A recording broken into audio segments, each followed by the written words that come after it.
Hello again and welcome to Retirement Coffee Talk with Charisse Rivers at Zinnia Wealth. My name is Randy Cook, and each week Charisse and I sit down here and talk about some of the issues that come to your mind and some of the concerns that you have when it comes to your financial well-being. And we talk not just about that, we talk about the things that you deal with in retirement, and a lot of that is health issues as well. So we're going to be talking and centering on that over the next couple of weeks here and there, talking about some of the issues that you deal with. We're bringing in Rob Main today from Rob Main Health. Charisse, how are you doing today?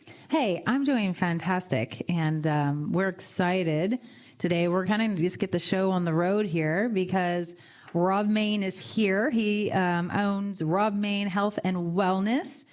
He's come from an extensive, long background of working with other doctors, and I say saving lives on the daily, right, Rob? Yeah, pretty much. Yeah, thank you for coming in. We appreciate that. No, thank you. I appreciate the opportunity. Thank you, Randy. Thank you, Ms. Rivers. I appreciate this. This is good stuff. Yeah, so we're going to basically explore a few things today. Rob and I just kind of discussed it, managing your health wisely and how that can actually protect your wealth at the end of the day. So managing health to protect our wealth, right? That sounds good. Absolutely, health and wealth. And so you've been doing this, your experience, 20 years plus, family medicine, urgent care, aesthetics, you name it. And you have a new focus in life, and you've opened up your own business based on direct primary care, which I didn't know anything about until a few years ago, which I have used. So I just have to tell you all, we are going to talk about diabetes, Ozempic. We are going to talk about this concierge and direct primary care service because I personally use it and I think it's fantastic. And Rob has saved me on many occasions. I don't think I've met anybody that works as long and as hard as this guy does. Thank you, Ms. Rivers. That's very nice of you. I appreciate all that. So, but I think probably the first thing, since you started with that, is educate the audience on concierge and direct primary care, because I think that this is an arena of medicine that is definitely on the rise, becoming more popular. Most people are starting to pick up on the concierge part. If you look at the cost to have a concierge provider to have access to, the cost can be a little more expensive. You're probably looking at, particularly in this area, of a cost of about $200 to $300 a month. Obviously, with concierge, and I'll basically help everybody out there understand the difference. Concierge is more of, I pay a medical provider, so I have access to them 24/7. I pay them a monthly fee or an annual fee to have this access.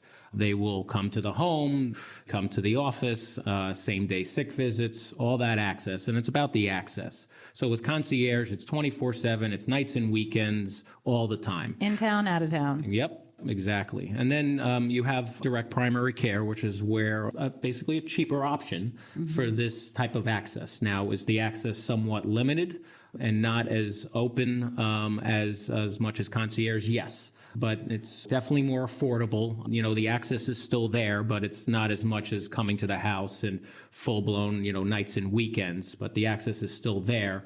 But it's still a very, very effective, way of upgrading your medical care. Let me say something here because for somebody like me, a business owner, I don't have time to wait. Absolutely. I need to get in. I need to get in now. Absolutely. Right? Absolutely. And so for people who are just at that level where they just need immediate access, I feel like it's definitely something important. And even for my children, I don't know, I think for each of my kids, it was only $25 a month to add them. So it's been a huge help. And I don't have to call around every doctor and wait 2 to 4 weeks to get in. So it's been very helpful for us when it comes to efficiency. Let's get it done. What do we need, Rob? You want me to get on a prescription drug? No, I don't do that. What's the remedy? Yeah, and the other part of that too is obviously when you come in the office. I mean, most primary care offices, when you go into an office, you're waiting, and then the visit's quick. And obviously, especially in an arena like primary care, okay, which I look at myself as the quarterback for my patients. I have to obviously look over all the medical diagnoses. I'm somewhat responsible for all their medical diagnoses. I have to keep tabs on all the specialists that they have, all the medications that they take, even the ones that I don't prescribe for them. So I'm their quarterback, and there's a lot that has to be discussed, and which is why whenever a patient comes and onboards with me, I'm in the room with them for at least an hour, hour and a half. Which is unusual today. Yes, and that's almost impossible for a medical office that's relying on insurance billing to get reimbursed, obviously you have to see a certain amount of patients to pay all the bills per hour. And what lacks in that is obviously the contact time that you have with your provider. And a lot of things could be missed or not covered. And that's where a lot of this comes in. And obviously patients who have wealth and need to be taken care of, they need a provider that's able to spend enough time with them to cover everything about, their health and all the screening exams, and it goes on and on. I work with pre-retirees, post-retirees, all people getting ready to retire in 5 years, maybe 10 years. Somebody who's on Medicare, and I know there's a Medicare supplement that we offer our clients. There's a Medicare Advantage plan I don't offer our clients. I don't want to get into which one you like better or not, because I know which one you do like better. That could be an hour-long conversation. But, should people on Medicare use your resource? Because I know there's other doctors out there, or my Medicare clients do use those other doctors, and they're quite expensive, I thought. But what are your thoughts? Well, absolutely. I think so. The ideal situation, my patient population, the ideal situation is for a patient to pay me to take care of them, but have an insurance plan. I mean, usually we'll recommend a high deductible plan, which usually has a lower premium and has that typical catastrophic plan just in case there's something that I can't treat and I have to send you to the hospital. You have to have surgery. You do have some sort of coverage. But the ideal situation is to have some insurance coverage and then have me basically add it on top of that to basically fill in the gaps and have the access and make sure, obviously, if you get sick, this illness is treated at the earliest part of the illness. Right. So this way I have the best way of treating it before it festers, it gets worse, and obviously we avoid that catastrophic event. So if you buy a Medicare supplement and you get the high deductible plan, which I'm very aware of, it's a lower premium. You still have all the catastrophic events that are covered, and then you come to the concierge service. You can actually still probably save a couple of bucks by using those two tools together, or it's the same, and now you have more efficiency, you have more hands-on, is what I'm hearing. You might have a great primary care that does, bill insurance and enough time with you. But that is extremely, extremely rare, which is why we have a lot of patients and why offices like myself are, getting more popular over time, because this situation was kind of created over the last, I would say, especially the last 10 years, the way the insurances, reimburse these medical offices, particularly primary care, which is probably the biggest area of where medicine's been hit. There's just not enough time to spend with our patients. And that was probably the biggest motivation of why I went this route. I want to spend more time with my patients. It's important. And I could, really kind of sum this up. When I started this practice, I went back to my history and physical notes that I did when I was a student. When obviously when you were a student, you covered everything and asked every single question and examined every body part. I didn't have time to do that in my previous job, just because I just didn't have enough time. I was seeing at least one patient every 15 minutes. It was impossible to reassure a patient of all the different aspects of their health. It's like a drive-through, huh? Pretty much. Yeah, it is. A lot of patients, refer to their primary care offices as, a mill or, a meatpacking plant or something, that they feel like they're on a conveyor belt. Okay. Yeah. Obviously, at my office, it's nothing like that. Okay. No. It's not uncommon. You come to my office and you're the only patient in there. And there's no wait time. So this is, a part of medicine that I think is absolutely essential, especially for patients of Medicare age, that they need to be reassured about a lot of things. And unfortunately, a lot of these things that I'm talking about, and we can go into, a lot of specifics with this, a lot of these, specifics aren't being addressed. And if they're not being addressed, that's leaving things open and gaps in your healthcare that could eventually over time fester, get worse, and be a big problem. And that's going to cost a lot more compared to if it was caught in the infancy. We can avoid, obviously, medication, diagnostic tests, more visits, going to see specialists, and all that costs money, additional funds. Yeah. And the reason why things fester and get worse is because people don't want to go to the doctor, or they don't want to wait for an hour, and they know, you know what I mean. Yeah. Important note to that. So I just want to mention this, something else with concierge and direct primary care, particularly direct primary care, because concierge will have the option to bill your insurance. And most concierge practice will still bill your insurance. Direct primary care, we don't deal with the insurance company at all. But if patients have insurance when they come see me, But because we're not billing insurance, there is no copay. They don't have to worry about that part of it. And you're right. That's the number one reason why patients don't go to the doctor's office, is because of the copay. Yeah. You're listening to Retirement Coffee Talk with Charisse Rivers at Zinnia Wealth. Our guest today, Rob Main from Rob Main Health. You can find him online at robmainhealth.com. And we're learning about concierge and primary care, and another option here for you as you work through your health issues. And Rob, I wanted to ask a question of you, because I remember back when I was doing a morning show on the radio, we had a guy come in and he had an interesting idea, because he had a terrible incident happen in his life. He was out on a family outing, bunch of kids in a big boat, and one of the uncles had a massive heart attack on the boat and died right there. It was a terrible, traumatic experience for the entire family. And he said, gosh, if we would have known that he was in trouble, or we would have known that this was in our family, we would have tested for it. Maybe we could have headed this off. But the problem is, when you go to your doctor and say, I've got history of this, can I be tested for this? And the doctor looks at you, so, well, I don't have any reason. And so you want to go out on your own and maybe pay for that yourself. If somebody has cancer in their family, if they have something that it just eats at them and they're worried about it, can they come to someone like you and say, hey, can we do these tests, even though they would not be covered by insurance? Randy, great question. You're in my wheelhouse right now. Okay. So this is where probably concierge and direct primary care stands out even the most compared to most primary care offices. Okay. We already spoke about the limited time when you go to a regular primary care office that relies on insurance. When a patient spends an hour and a half with me, I am very key on two big things. And the two biggest things that I want to target in on, okay, is family history, okay? Genetics are very, very big at determining a patient's health. And this is something that when I was at my previous office and I didn't have enough time to spend with my patients, that I just didn't have enough time to go into it, okay?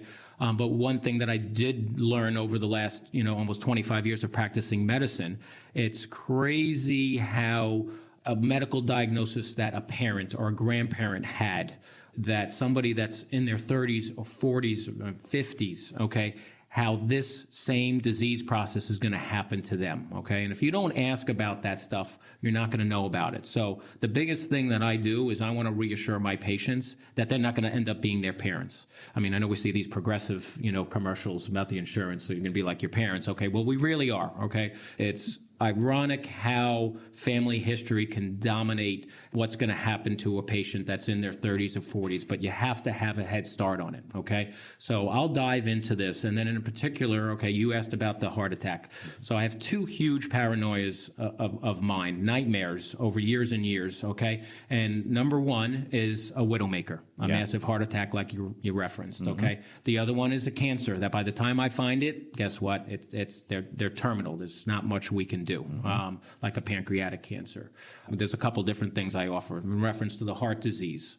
I'm zeroing in very hard on that. I have a personal, very strong family history of coronary artery disease. If you go to a cardiologist, they're going to do a great job. They're going to do their best to reassure you. That's, stress test, echocardiogram, Holter monitors, okay? But even when you do that testing, you're not 100% reassured. I've had many patients over the years have a normal stress test or, a pretty decent stress test, normal echocardiogram, nothing to worry about. The cardiologist, the primary say, no, you're fine. And within a year, they have a major cardiac event, okay? The only way to really be reassured that there's not a decent plaque size or a burden on the heart is to have either a heart catheterization, which obviously the only way you're going to have that is if you have an abnormal stress test, and the cardiologist is then going to take you to a cath lab, usually at a hospital, and a lot of these bigger cardiologist offices will actually have the cath lab in their office.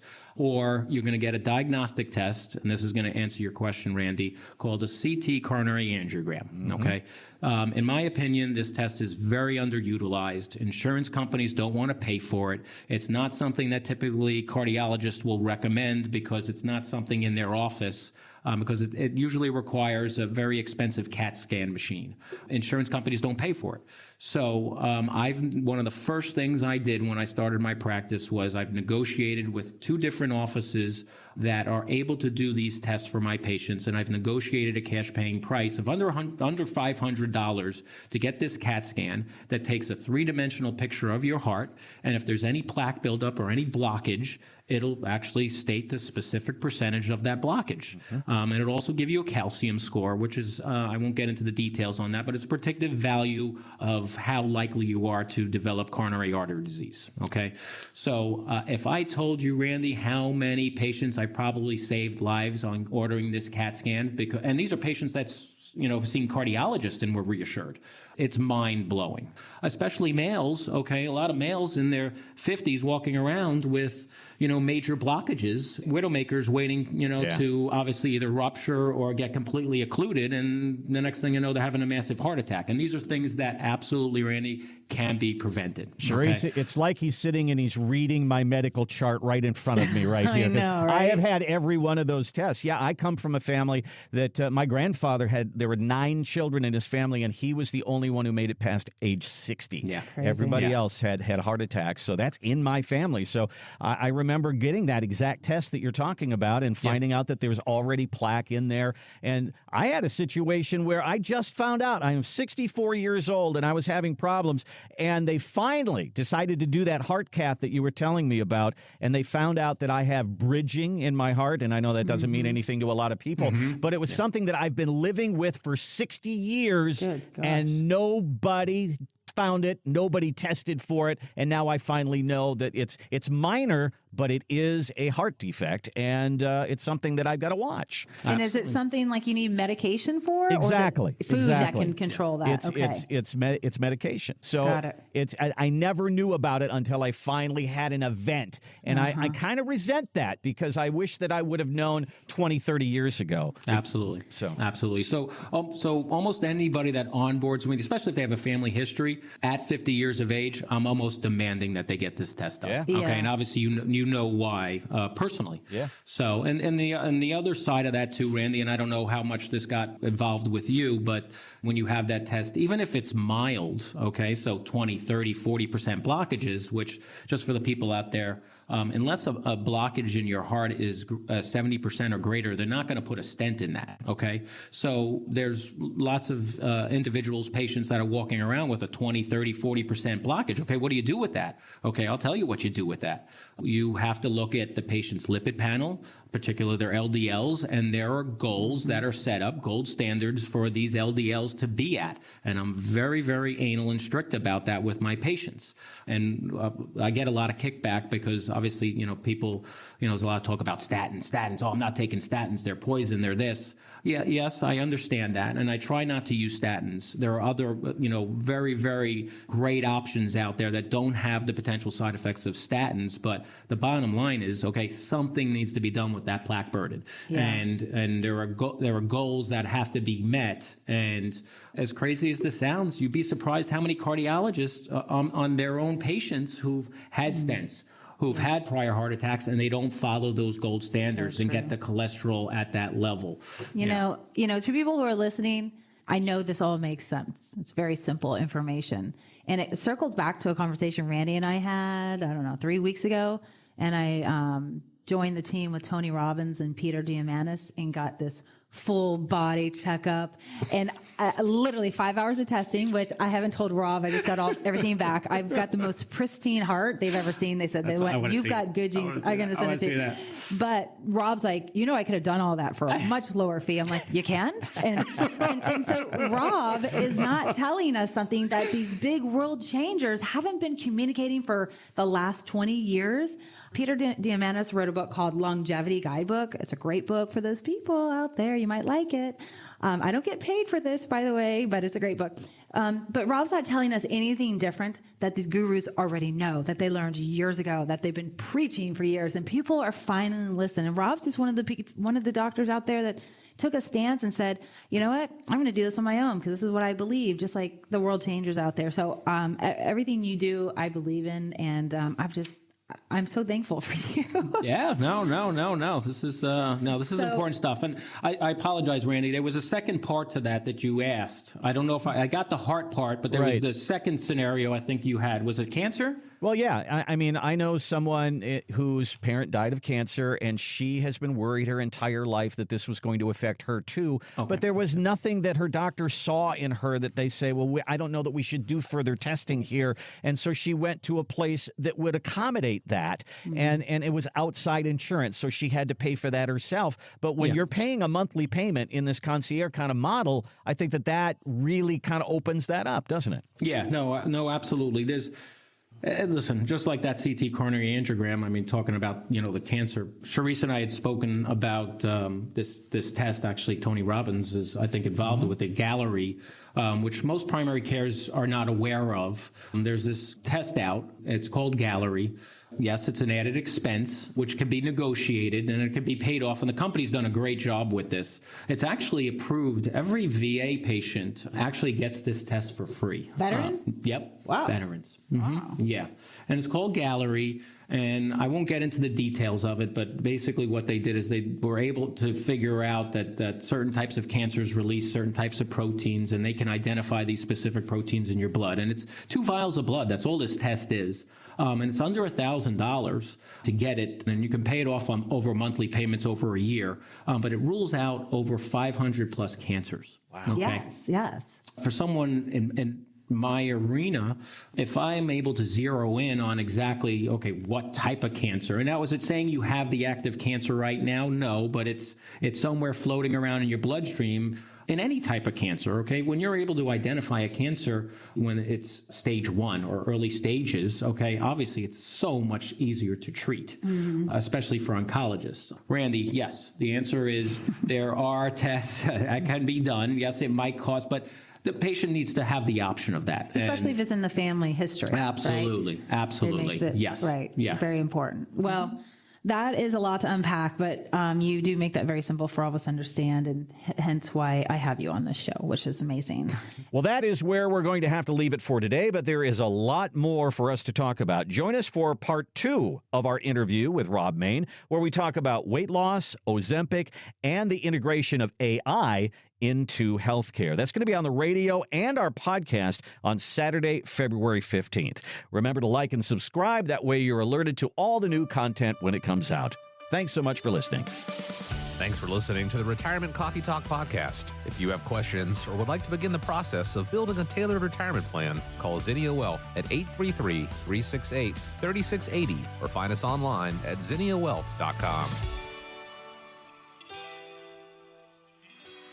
Investment advisory services offered through Zinnia Wealth Advisory, LLC, a registered investment advisor. The firm only conducts business in states where it is properly registered or is excluded from registration requirements. Registration is not an endorsement of the firm by securities regulators and does not mean the advisor has achieved a specific level of skill or ability. Insurance products are offered through Zinnia Wealth Management, LLC, Florida license L078655, and Charisse Rivers, Florida license P037744. Zinnia Wealth Advisory, LLC, and Zinnia Wealth Management, LLC are affiliated entities. The information presented is believed to be current. It should not be viewed as personalized investment advice. All expressions of opinion reflect the judgment of the presenter on the date of the podcast and are subject to change. The information presented is not an offer to buy or sell or a solicitation of any offer to buy or sell any of the securities discussed. You should consult with a professional advisor before implementing any of the strategies discussed. Any legal or tax information provided in this podcast is general in nature. Always consult an attorney or tax professional regarding your specific legal or tax situation. Any client experience discussed on this show are unique to that client. Annuity and life insurance guarantees are subject to the claims paying ability of the issuing insurance company. If you withdraw money from or surrender your contract within a certain time after investing, the insurance company may assess a surrender charge. Withdrawals may be subject to tax penalties and income taxes. Persons selling annuities or other insurance products receive compensation for these transactions. These commissions are separate and distinct from fees charged for advisory services. Insurance products also contain additional fees and expenses. Social Security rules and regulations are are subject to change at any time. Always consult with your local Social Security office before acting upon any information provided herein. References to specific investments should not be construed as being past specific recommendations. The returns for various indices discussed in this podcast do not represent the performance of the firm or any of its advisory clients. Returns do not reflect the impact that advisory fees will have on an investment. Past performance may not be indicative of future results. All investment strategies have potential for profit or loss. Different types of investments involve higher and lower levels of risk. There is no guarantee that a specific investment strategy will be suitable or profitable for an investor's portfolio. Historical performance returns for investment indexes and or categories usually do not deduct transaction and or custodial charges or advisory fees, which would decrease historical performance results. There are no guarantees that a portfolio will match or outperform a specific benchmark. Investments in fixed income products are subject to liquidity risk, market risk, index rate risk, credit risk, inflation risk, purchasing power risk, and taxation risk. Because bond prices fluctuate continually, their yields change constantly.